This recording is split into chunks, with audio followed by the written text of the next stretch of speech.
নির্বাচনোত্তর সহিংসতায় পশ্চিমবঙ্গে নিহত 4 পদত্যাগে অস্বীকৃতি মমতার, পরিকল্পনার ঘোষণা শুভেন্দুর। সীমান্তে পুশ ইন হলে ব্যবস্থা, পররাষ্ট্রমন্ত্রী। মার্কিন বাণিজ্য চুক্তি নিয়ে উদ্বেগের কিছু নেই, বাণিজ্যমন্ত্রী। চলতি বছরের মধ্যে স্থানীয় নির্বাচন, 16 বছরে স্থানীয় প্রশাসনের সব দুর্নীতি তদন্ত হবে, মির্জা ফখরুল। শাপলায় 58 জনকে হত্যা নিশ্চিত তথ্য প্রসিকিউশনের, কুশীলবদের চিহ্নিত ও শাস্তি দাবি খেলাফত মজলিসের।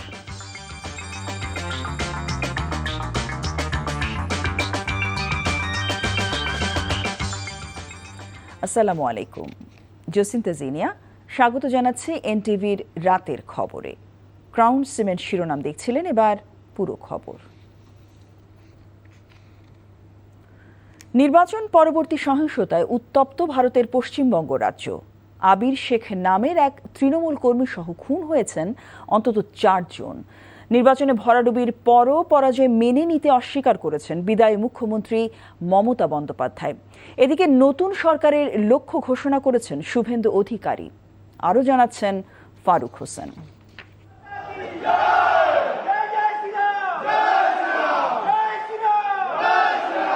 পশ্চিমবঙ্গে পালাবদল হতেই বদলে গেছে নবান্নের অন্দরের চেহারাও। মঙ্গলবার সরকারের প্রশাসনিক ভবনের ভেতরে কর্মীদের মুখে শোনা যায় ভারত মাতা কি জয় স্লোগান। খেলা হয় গেরুয়া আবির, জয় শ্রীরাম স্লোগানের সঙ্গে ওড়ানো হয় গেরুয়া পতাকাও। দুধ গঙ্গা জল দিয়ে ধুয়ে কঙ্কালীতলা মন্দিরে বিধর্মীদের প্রবেশ নিষিদ্ধ ঘোষণা করেন বিজেপির বেশ কয়েকজন নেতা।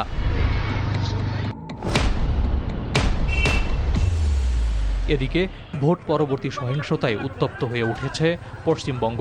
বিজেপি তৃণমূলের কার্যালয়গুলো দখল নেওয়া শুরু করেছে বলে অভিযোগ উঠেছে। দলীয় কার্যালয় দখল করে সেখানে বিজেপির পতাকা টাঙিয়ে দেওয়ার অভিযোগও পাওয়া গেছে। তৃণমূলের দলীয় কার্যালয়ে অগ্নিসংযোগ ও ভাঙচুর করা হচ্ছে।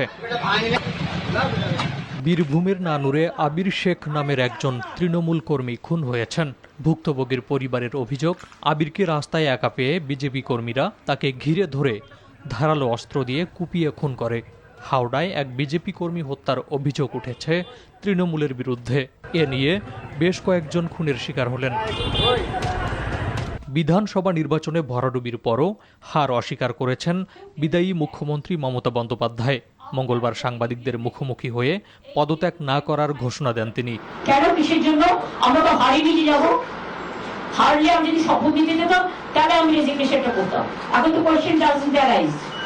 জোর করে দখল করে যদি কেউ মনে করে যে আমি কি রেজিগনেশন দিতে হবে, নো, নট দ্যাট।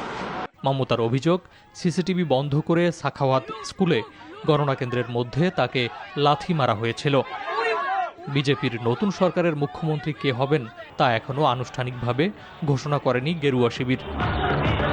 তবে এরই মধ্যে বিজেপির নতুন সরকারের লক্ষ্য ঘোষণা করেছেন Suvendu Adhikari. Faruk Hossain, NTV international desk. ভারতের পশ্চিমবঙ্গে ক্ষমতার পালা বদলে বাংলাদেশে পুশ ইন করা হলে ব্যবস্থা নেওয়া হবে বলে মন্তব্য করেছেন পররাষ্ট্রমন্ত্রী ডক্টর খলিলুর রহমান। জুনে প্রধানমন্ত্রী তারেক রহমান চীন ও ভারত সফরে যেতে পারেন বলেও জানান তিনি। আর যুক্তরাষ্ট্রের সাথে বাণিজ্য চুক্তি নিয়ে অযথা উদ্বেগের কিছু নেই বলে মন্তব্য করেছেন বাণিজ্যমন্ত্রী খন্দকার আব্দুল মুক্তাদির। রাজধানী ঢাকায় আলাদা ব্রিফিংয়ে এসব কথা জানান তারা। HM মেহেদী হাসানের রিপোর্ট। সচিবালয়ে যুক্তরাষ্ট্রের দক্ষিণ ও মধ্য এশিয়া বিষয়ক সহকারী বাণিজ্য প্রতিনিধি ব্রেন্ডন লিঞ্চের সঙ্গে বৈঠক করেন বাণিজ্য মন্ত্রী। পরে যুক্তরাষ্ট্রের সাথে বাংলাদেশের বাণিজ্য চুক্তি নিয়ে সাংবাদিকদের প্রশ্নের উত্তরে বলেন, এ চুক্তি বর্তমান সরকার করেনি, আর চাইলেই ইচ্ছে মতো বাতিলও করা যাবে না। জানান, চুক্তির কোনো ধারা দেশের স্বার্থ পরিপন্থী হলে তা সংশোধনের সুযোগও সেই চুক্তির মধ্যেই রয়েছে। এ নিয়ে উদ্বেগের কিছু নেই। এই চুক্তিটা একটা বাস্তবতা, এটা আমরা ইনহেরিট করেছি, উত্তরাধিকার সূত্রে পেয়েছি। আমাদের কাছে যদি কোনো সময় মনে হয় যে এই চুক্তির কোনো একটি ধারা বা একাধিক ধারা যেটি বাংলাদেশের স্বার্থের অনুকূল না, সেটাকে কারেক্ট করার প্রভিশনও এই চুক্তির মধ্যেই আছে। সুতরাং এটি নিয়ে অহেতুক আপনাদের চিন্তান্বিত হওয়ার বা আতঙ্কিত না হওয়ার জন্য আমি অনুরোধ করব। আর রাষ্ট্রীয় অতিথি ভবন পদ্মায় সফররত মার্কিন প্রতিনিধি দলের সাথে বৈঠক করেন পররাষ্ট্রমন্ত্রী। পরে সাংবাদিকদের প্রশ্নের জবাবে তিনি বলেন, ভারতের পশ্চিমবঙ্গে ক্ষমতার পালাবদলে বাংলাদেশে পুশ ইনের ঘটনা ঘটলে পাল্টা ব্যবস্থা নেওয়া হবে। বাংলাদেশের চুক্তিটি যখন পাঠ করবেন তখন ইন্দোনেশিয়া, ভিয়েতনাম, কম্বোডিয়া, অন্যান্য যারা চুক্তি করেছে তাদেরটা পাশে নিয়ে পাঠ করলে পরে আপনি জিনিসটা ভালো করে বুঝবেন। দেখুন, পশ্চিমবঙ্গে এখনও সরকার প্রতিষ্ঠিত হয়নি এবং তারা কি ভাবছেন, কি করবেন সেটা তারা যদি না জানান, তাদের মাইন্ড রিড করার কাজ আমার না। 3 দিনের রাষ্ট্রীয় সফরে চীন যাওয়ার আগে পররাষ্ট্রমন্ত্রী জানান, তিস্তা মহাপরিকল্পনা নিয়ে কথা হবে সে দেশের সরকারের সাথে। প্রধানমন্ত্রী তারেক রহমান আসছে জুন মাসে চীন ও ভারত সফরে যেতে পারেন বলেও জানান ডক্টর খলিলুর রহমান। HM মেহেদী হাসান, NTV নিউজ, ঢাকা। স্থানীয় সরকার মন্ত্রী মির্জা ফখরুল ইসলাম আলমগীর বলেছেন, গত 16 বছরের স্থানীয় প্রশাসনের সব দুর্নীতি তদন্ত হবে। এবছরের মধ্যে পর্যায়ক্রমে স্থানীয় সরকার নির্বাচন হবে। আর প্রধানমন্ত্রীর সামরিক উপদেষ্টা ডক্টর AKM শামসুল ইসলাম বলেছেন, সরকার সামরিক বাহিনীকে জনমুখী করতে দায়বদ্ধ।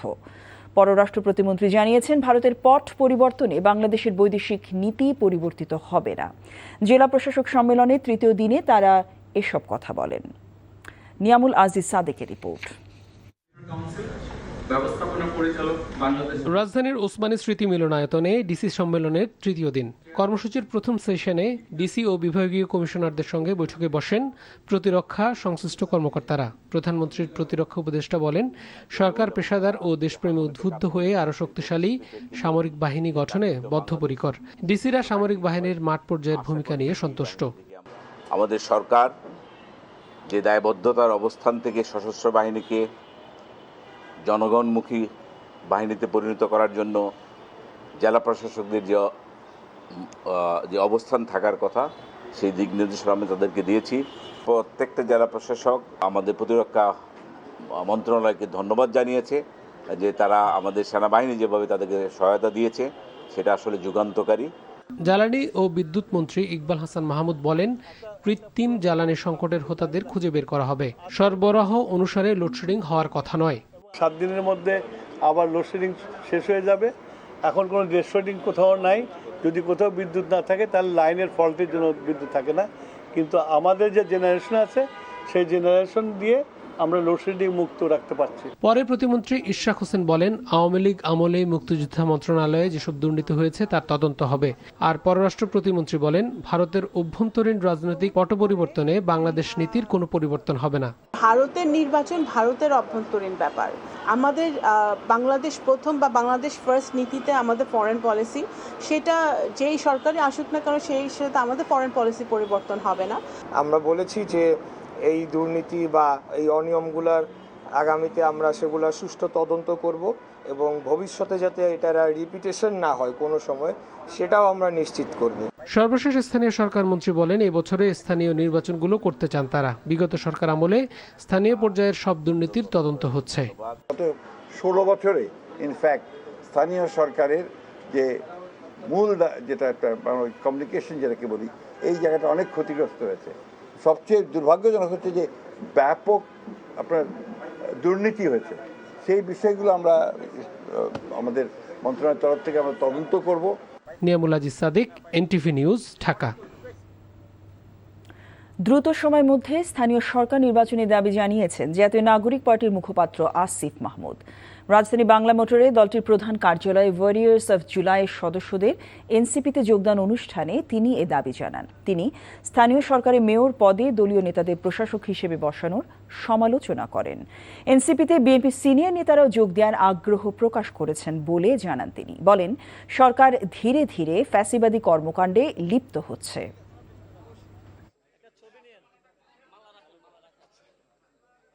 বিএনপির অনেক বড় বড় নেতাদের সন্তানরা মাঝে মধ্যে আমাদের সাথে যোগাযোগ করেন। ইভেন স্থায়ী কমিটির সদস্যদের সন্তানরাও যোগাযোগ করেন যে তাদের বিএনপির এই রাজনীতি পছন্দ হচ্ছে না। আপনারা হয়তো তাদের কাউকেও এনসিপিতে ভবিষ্যতে দেখতে পারেন। আমরা আহ্বান জানাবো সরকারকে যে আপনারা দ্রুত নির্বাচনের মাধ্যমে আবারও স্থানীয় সরকারের যেই অচলাবস্থা আছে সেটা ভেঙে জনগণের যেই সেবার যেই কাজ সেটা অব্যাহত রাখার জন্য স্থানীয় সরকার নির্বাচন আয়োজন করুন এবং এরশাদের মতো দেশ চালালে এরশাদের মতো পরিণতি ভোগ করতে হতে পারে, সেটাও মাথায় রাখবেন। প্রধানমন্ত্রী তারেক রহমানের কাছে 2021-22 অর্থ বছরের অডিট রিপোর্ট পেশ করেছেন মহা হিসাব নিরীক্ষক ও নিয়ন্ত্রক মোহাম্মদ নুরুল ইসলাম। সচিবালয় প্রধানমন্ত্রীর দফতরে এই অডিট রিপোর্ট পেশ করা হয়। সরকারের 17টি মন্ত্রণালয় ও বিভাগ এবং এর আওতাধীন বিভিন্ন অধিদপ্তর, দপ্তর, প্রতিষ্ঠান ও প্রকল্পের উপর প্রস্তুতকৃত মোট 38টি কমপ্লায়েন্স ও পারফরমেন্স অডিট রিপোর্ট জাতীয় সংসদ উপস্থাপনের পূর্বে প্রধানমন্ত্রীর কাছে হস্তান্তর করা হয়েছে। এই সময় সরকারের বিভিন্ন প্রকল্পের উদ্দেশ্য অর্জিত হচ্ছে কি না সে বিষয়ে স্বচ্ছতা ও জবাবদিহিতা নিশ্চিতে কমপ্লায়েন্স অডিটের পাশাপাশি পারফরমেন্স অডিট সম্পাদনের উপর গুরুত্ব আরোপ করেন প্রধানমন্ত্রী। জনগণকে বিভিন্ন সেবা প্রদানের উদ্দেশ্যে সরকারি অর্থ ব্যয়ের ক্ষেত্রে স্বচ্ছতা ও জবাবদিহিতা নিশ্চিতের নির্দেশনাও দেন তারেক রহমান। রাজধানীর মতিঝিলের শাপলা চত্বরে গণহত্যার 13 বছর আজ। হেফাজতে ইসলামের সমাবেশে হত্যাকাণ্ডে ঢাকায় 32 জন সহ নারায়ণগঞ্জ, চট্টগ্রাম ও কুমিল্লা মিলিয়ে 58 জন নিহতের বিষয় নিশ্চিত হয়েছে প্রসিকিউশন। মিলেছে তাদের পরিচয়ও। আন্তর্জাতিক অপরাধ ট্রাইব্যুনালে ব্রিফিংয়ে এ তথ্য জানান চিফ প্রসিকিউটর মোহাম্মদ আমিনুল ইসলাম। এই ঘটনায় করা মামলার তদন্ত প্রায় শেষ পর্যায়ে।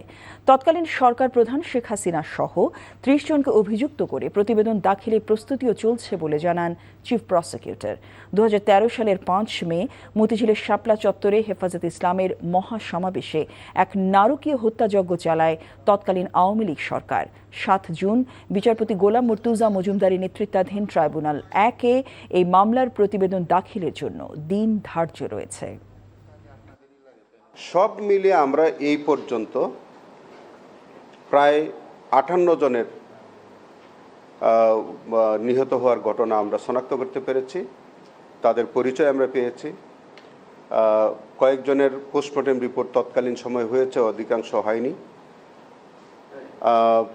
এবং তাদের পরিবারের, নিহতদের পরিবারের সদস্যদের সাথে কথাবার্তা হয়েছে। সব কিছু ইতিমধ্যে আমাদের তদন্ত কাজ প্রায় শেষ পর্যায়ে। দেশের স্বাস্থ্য খাত দীর্ঘদিন অবহেলার শিকার মন্তব্য করে জিয়াউর রহমান ফাউন্ডেশনের vice president doctor Zubaida Rahman বলেছেন, স্বাস্থ্যসেবা জনগণের অধিকার। মঙ্গলবার রাজধানী কুর্মিটোলা হাসপাতালে এক মতবিনিময় সভায় তিনি আরও বলেন, কড়াইল, ভাসানটেক, সাততলা বস্তির অধিবাসীরা আর স্বাস্থ্যসেবা থেকে বঞ্চিত হবেন না। ইফতেখার রেজা রিপোর্ট।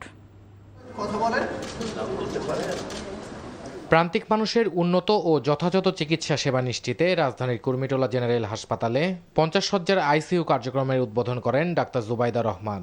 পরে হাসপাতাল ঘুরে রোগীদের খোঁজখবরও নেন তিনি। পরে প্রান্তিক জনগোষ্ঠীর জন্য স্বাস্থ্য সমতা প্রতিষ্ঠায় ঢাকা 17 এর নির্বাচনের প্রতিশ্রুতি বাস্তবায়ন শীর্ষক মতবিনিময় সভায় অংশ নেন ডাক্তার জুবাইদা রহমান। অনুষ্ঠানে প্রধান অতিথির বক্তব্যে জুবাইদা রহমান বলেন, দেশের স্বাস্থ্য খাত দীর্ঘদিন ধরেই অবহেলার শিকার। মানসম্মত সেবায় প্রবেশাধিকার প্রতিদিন লাখো মানুষের কাছে এক অসম লড়াই। স্বাস্থ্য ব্যয়ের 72% সরাসরি জনগণ বহন করে। আমাদের লক্ষ্য আর কোনোদিন কড়াইল, ভাসানটেক, সাততলার এলাকার জনগণ চিকিৎসা সেবা থেকে বঞ্চিত না হন। নবজাতক শিশু থেকে শুরু করে বয়োবৃদ্ধ পর্যন্ত সকলেই যেন সুচিকিৎসা পান।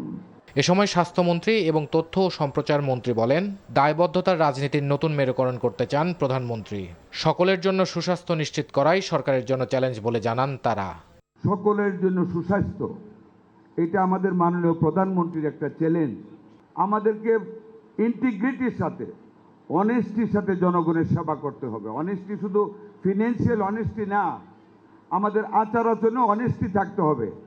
এবারে সরকার তার প্রতিটি পদক্ষেপের মধ্যে প্রমাণ করেছেন যে এই প্রতিটি মৌলিক বিষয়ে একটা ন্যূনতম গুণগত মৌলিক মান আমাদের সরকার অর্জন করতে চান। অনুষ্ঠানে বক্তারা বলেন, সরকারের প্রতিটি পদক্ষেপই প্রমাণ করে সব সেক্টরে গুণগত পরিবর্তন এবং মৌলিক সমতা আসবে। Iftekhar Reza, NTV news, Dhaka. ব্রাহ্মণবাড়িয়া আদালত চত্বর থেকে হাতকড়া সহ পালিয়ে গেল মাদক মামলার এক আসামি। আর পালানোর সময় স্থানীয়দের সহায়তায় আরেক আসামিকে গ্রেফতার করেছে পুলিশ। দুই আসামি হলেন বিজয়নগর উপজেলার সিঙ্গারবিল গ্রামের সজল মিয়া ও শাহিন মিয়া। পুলিশ জানায়, বাঞ্ছারামপুরের আইয়ুপুর এলাকা থেকে গতকাল মাদক সহ তাদের গ্রেফতার করা হয়। আজ বিকেলে বাঞ্ছারামপুর থানার 2 কনস্টেবল আসামিদের ব্রাহ্মণবাড়িয়া চিফ জুডিশিয়াল ম্যাজিস্ট্রেট আদালতে নিয়ে আসেন। গাড়ি থেকে নামানোর সময় 2 আসামি কৌশলে হাত করা সহ পালিয়ে যান। পরে দৌড়ে পালানোর সময় হাসিনাবাগ এলাকার লোকজন সজলকে আটক করে পুলিশের কাছে সোপর্দ করে। অপর আসামি পানিতে ঝাঁপ দিয়ে কুরুলিয়া খাল পার হয়ে পালিয়ে যায়। পুলিশ জানায়, তাকে ধরতে অভিযান চলছে। লালমনিরহাটের পাটগ্রাম উপজেলার বুড়িমারি সীমান্তে ভারতীয় সীমান্তরক্ষী বাহিনী বিএসএফের উড্ডয়নকর একটি ড্রোন উদ্ধার করেছে বিজিবি। দুপুরে সীমান্তের শূন্য রেখার অভ্যন্তর থেকে ড্রোনটি উদ্ধার করা হয়। বিজিবি জানায়, বুড়িমারি ইউনিয়নের মুগলিবাড়ি সীমান্ত এলাকায় বিএসএফের টহল দল ড্রোন উড়িয়ে ভিডিও করছিল। এক পর্যায়ে বাংলাদেশের অভ্যন্তরে হঠাৎ যান্ত্রিক গোলযোগের কারণে ড্রোনটি ভুট্টা খেতে আছড়ে পড়ে। এতে খেতে কাজ করতে থাকা কৃষকেরা আতঙ্কিত হয়ে পড়েন। পরে ড্রোনটি উদ্ধার করে বিজিবি। দেশের আইনশৃঙ্খলা পরিস্থিতি ক্রমে অবনতির দিকে যাচ্ছে বলে মন্তব্য করেছেন কুমিল্লা 4 আসনের সংসদ সদস্য হাসনাত আব্দুল্লাহ। দুপুরে চান্দিনা দেবিদ্বার মহাসড়ক প্রশস্তকরণ বিষয়ে স্থানীয় অংশীজনদের সঙ্গে মতবিনিময় সভা শেষে তিনি কথা বলেন। হাসনাত আব্দুল্লাহ বলেন, অন্তর্বর্তী সরকারের সময় যে পরিমাণ অপরাধ সংঘটিত হয়েছিল বর্তমানে তা সব সীমা অতিক্রম করেছে বলে মানুষের মধ্যে ধারণা তৈরি হয়েছে। স্বরাষ্ট্রমন্ত্রীকে উদ্দেশ্য করে বলেন, অপরাধ কমাতে ভবিষ্যতে কি উদ্যোগ গ্রহণ করা হবে তা জনগণের সামনে প্রকাশের দাবি জানান। আগে সরকারের মতো ঢালাওভাবে মেগা প্রকল্প বাস্তবায়ন বর্তমান সরকার চায় না উল্লেখ করে সড়ক পরিবহন ও সেতুমন্ত্রী শেখ রবিউল আলম বলেছেন, যেসব প্রকল্প বাস্তবায়ন করা সম্ভব হবে সেগুলোতেই মনোযোগ দিতে চায় সরকার। সকালে রাজধানীর একটি হোটেলে Dhaka east West elevated expressway PPP project বিষয়ক এক সেমিনারে অংশ নিয়ে তিনি কথা বলেন। মন্ত্রী জানান, যে কোনো প্রকল্প নেওয়ার আগে কয়েকবার চিন্তা করে নিতে হবে যাতে প্রকল্প সঠিক সময়ে বাস্তবায়ন করা যায়। সময় মতো প্রকল্প বাস্তবায়ন করা না হলে ব্যয় কয়েক গুণ বেড়ে যায়, সরকার ও জনগণের টাকা নষ্ট হয়। উল্লেখ করে মন্ত্রী জানান, প্রকল্প বাস্তবায়নে সংশ্লিষ্ট সবার মনোযোগী হতে হবে। অনেক দাতা সংস্থা সরকারকে বিভিন্ন প্রকল্প নেওয়ার কথা বললেও সরকার বেছে বেছে যেগুলো বাস্তবায়নে জনগণের উপকার হবে সরকার সেগুলোই করবে বলে জানান মন্ত্রী। সেলফ কিছু কারেকশন, সেলফ কিছু গোল ঠিক না করে আমরা খালি আগের সরকারের মতো ঢালাওভাবে মেগা প্রজেক্ট নিতে চাই না। যতটুকু বাস্তবায়ন করতে জানি বা পারবো, যেটা সুফল নিশ্চিত আছে, যেটা আমার অর্থনীতির অপচয় হবে না এবং আমার অর্থ ব্যয়ের সুফল জনগণ পাবে অপচয় ছাড়া, সেইভাবে আমরা যদি প্রস্তুতি নেই, ডেফিনেটলি আয়োজন সার্থক হবে, এই প্রকল্প সার্থক হবে। দেশে নিরাপদ ও সবুজ ভবিষ্যৎ গড়ার অঙ্গীকার নিয়ে 6ষ্ঠ প্রতিষ্ঠা বার্ষিকী উদযাপন করেছে আকিজ ভেঞ্চার গ্রুপ। টেকসই উন্নয়ন ও পরিবেশ বান্ধব উদ্যোগকে সামনে রেখে প্রতিষ্ঠানটি তাদের ভবিষ্যৎ কর্মপরিকল্পনার রূপরেখা তুলে ধরেছে। মঙ্গলবার রাজধানী তেজগাঁওয়ে Akij renewable energy and automobile লিমিটেডের এক্সপেরিয়েন্স সেন্টারে আয়োজিত এই অনুষ্ঠানে প্রধান অতিথি হিসেবে উপস্থিত ছিলেন আকিজ গ্রুপের প্রতিষ্ঠাতা মরহুম শেখ আকিজউদ্দিনের সহধর্মিণী মনোয়ারা বেগম। অনুষ্ঠানে সভাপতিত্ব করেন আকিজ ভেঞ্চার গ্রুপের চেয়ারম্যান শেখ শাবিমউদ্দিন। এছাড়া উপস্থিত ছিলেন প্রতিষ্ঠানের ঊর্ধ্বতন কর্মকর্তারা। নিরাপদ ও সবুজ বাংলাদেশ গড়ার এই অঙ্গীকার নিয়ে ভবিষ্যতেও তাদের কার্যক্রম অব্যাহত থাকবে বলে জানিয়েছে প্রতিষ্ঠানটি।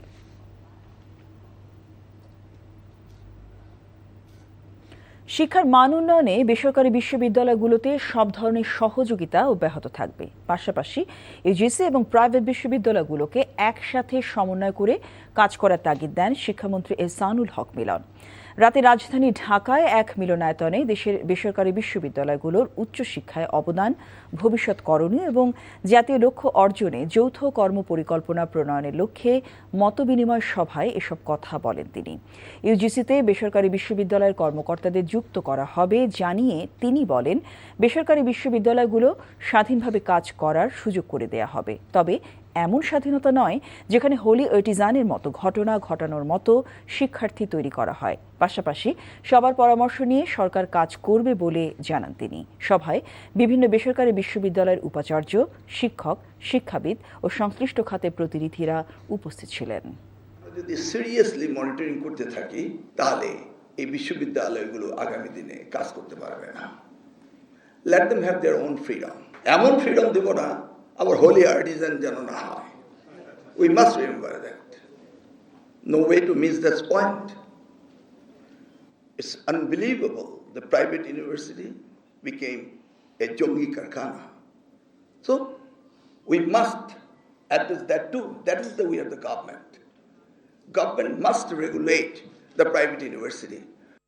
চলতি বছর পুলিৎজার পুরস্কার পেয়েছেন ফিলিস্তিনি আলোকচিত্রী শাহের আল ঘোরা। গাজায় ইসরায়েলি ধ্বংসযজ্ঞ ও মানবিক সংকটের ছবি তুলে ব্রেকিং নিউজ বিভাগে তিনি এই পুরস্কার পান। এছাড়া এবছর বিভিন্ন বিভাগে পুলিৎজার জিতেছে রয়টার্স, ওয়াশিংটন পোস্ট এবং নিউ ইয়র্ক টাইমস সহ একাধিক শীর্ষ সংবাদ মাধ্যম। মার্কিন প্রেসিডেন্ট ডোনাল্ড ট্রাম্প কিভাবে সরকারি ক্ষমতা ব্যবহার করে তার রাজনৈতিক শত্রুদের উপর প্রতিহিংসা চরিতার্থ করার চেষ্টা করছেন সেই বিষয়ে ধারাবাহিক অনুসন্ধানী প্রতিবেদনের জন্য রয়টার্সের সাংবাদিকদের এই পুরস্কার দেয়া হয়। সাংবাদিকতার নোবেল খ্যাত যুক্তরাষ্ট্রের জাতীয় পর্যায়ের এই পুরস্কার দেয়া হচ্ছে 1917 সাল থেকে। কলাম্বিয়া ইউনিভার্সিটির একটি বোর্ড প্রতি বছর এই পুরস্কার ঘোষণা করে। সোমবার এবছরের পুলিৎজার বিজয়ী ব্যক্তি ও প্রতিষ্ঠানের নাম ঘোষণা করা হয়েছে। এই ছিল রাতের খবরে। এই খবরের ভিডিও সহ আপডেট জানতে ভিজিট করুন NTV অনলাইন www.ntvbd.com। এছাড়াও NTV জনপ্রিয় সব অনুষ্ঠান ও খবরের আপডেট জানতে ভিজিট করুন আমাদের ইউটিউব ভেরিফাইড ফেসবুক পেজ। রাত 1টায় মধ্যরাতের খবর দেখার আমন্ত্রণ রইল। সবাইকে ধন্যবাদ। শুভরাত্রি।